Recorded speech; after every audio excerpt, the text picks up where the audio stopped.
We are aeronauts and we are going out into the world to make webs for ourselves. But where? Asked Wilbur. Wherever the wind takes us, high, low, near, far, east, west, north, south. We take to the breeze and we go as we please.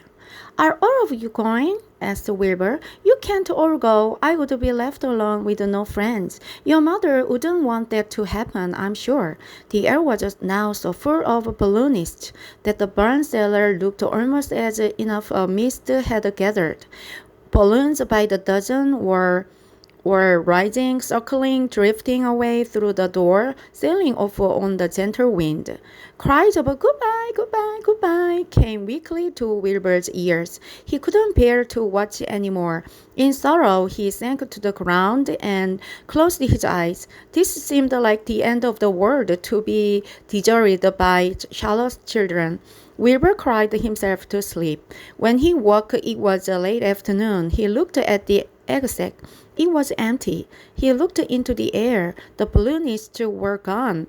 Then he walked drearily to the doorway where Charlotte's Web used to be. He was standing there, thinking over, when he heard a small voice. "Salutations," it said. "I'm up here." "So am I," said another tiny voice. "So am I," said a third voice. "Three of us are staying. We like this place and we like you." Wilbur looked up. At the top of the doorway, three small webs were being constructed. On each web, working busily as was one of Charlotte's daughters. "Can I take this to mean," asked Wilbur, "that you have definitely decided to live here in the barn cellar and that I'm going to have three friends?" "You can indeed," said the spiders. "What are your names, please?" asked Wilbur, trembling with joy. "I'll tell you my name," replied the first little spider, "if you tell me why you are trembling." "I'm trembling with joy," said Wilbur. "Then my name is Joy," said the first spider. "What was my mother's middle initial?" asked the second spider. "A," said Wilbur. "Then my name is Aurania," said the spider. "How about me?" asked the third spider. "Will you just pick out a nice, sensible name for me? Something not too long, not too fancy, and not too dumb?" Wilbur thought hard.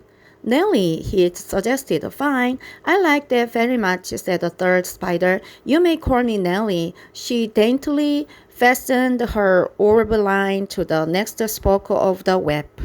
Wilbur's heart brimmed with happiness. He felt that he should make a short speech on this very important occasion.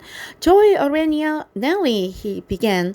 "Welcome to the barn cellar. You have chosen a hollowed doorway from which to string your webs. I think it is only fair to tell you that I was devoted to your mother. I owe my very life to her. She was brilliant, beautiful, and loyal to the end.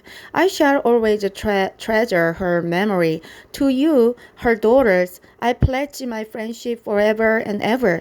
"I pledge mine," said Joy. "I do too," said Aurania. "And so do I," said Nellie, who had just managed to catch a small net. It was a happy day for Wilbur, and many more happy, tranquil days followed. As time went on and the months and years came and went, he was never without friends. Fern did not come regularly to the barn anymore. She was growing up and was careful to avoid childish things like sitting on a milk stool near a pig pen. But Charlotte's children and grandchildren and great-grandchildren, year after year, lived in the doorway. Each spring there were new little spiders hatching out to take the place of the old. Most of them sailed away on their balloons, but always two or three stayed and set up housekeeping in the doorway. Mr. Jukuman took fine care of Wilbur all the rest of his days, and the pig was often visited by friends and admirers, for nobody ever forgot the year of his triumph and the miracle of the web. Life in the barn was very good.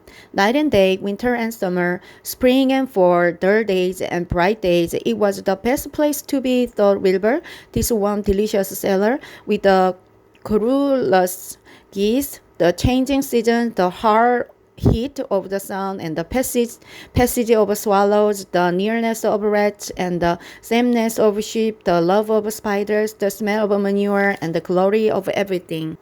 Wilbur never forgot Charlotte. Although he loved her children and grandchildren dearly, none of the new spiders ever quite took her place in his heart. She was in a class by herself. It was not often that someone comes along who is a true friend and a good writer. Charlotte was both.